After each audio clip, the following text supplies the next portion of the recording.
এক দেশে ছিলেন বাদশাহ হুমায়ুন। তিনি ছিলেন খুব ন্যায়বিচারক ও আল্লাভীরু। প্রতিদিন তিনি নামাজ পড়তেন, কুরআন পড়তেন এবং প্রজাদের সেবা করতেন।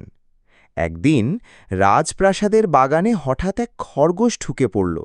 সে দৌড়ে বেড়াচ্ছিল, ফুল নষ্ট করছিল, আবার বাগানের সব গাজর খেয়ে ফেলল। বাদশা রেগে গেলেন, বললেন, এই খরগোশকে ধরে আনো, ওকে শাস্তি দিতে হবে। খরগোশ কুটুকে ধরে আনা হলো। সে একদম চুপচাপ। বাদশা জিজ্ঞাসা করলেন, তুমি কেন আমার বাগান নষ্ট করেছ? খরগোশ মাথা নিচু করে বলল, বাদশা, আমি তো শুধু গাজর খেয়েছি। আপনি তো বলেন প্রত্যেক প্রাণী আল্লাহর সৃষ্টি, তাদের অধিকার আছে।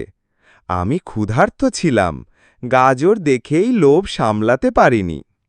বাদশা একটু চুপ করলেন। তিনি কুরআনের আয়াত মনে করলেন, তোমরা ন্যায় বিচার করো, নিশ্চয়ই আল্লাহ ন্যায় বিচারকারীদের পছন্দ করেন। সূরা মায়দা আয়াত ৮। তিনি খরগোশকে বললেন, তোমার ভুল হয়েছে, কিন্তু তুমি সত্য কথা বলেছ।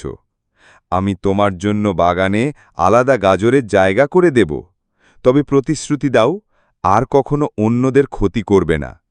খরগোশ খুশি হয়ে লাফিয়ে উঠল, বলল, বাদশা যান, আপনি তো শুধু একজন বাদশা নন, আপনি তো আসলেই একজন হাকিম।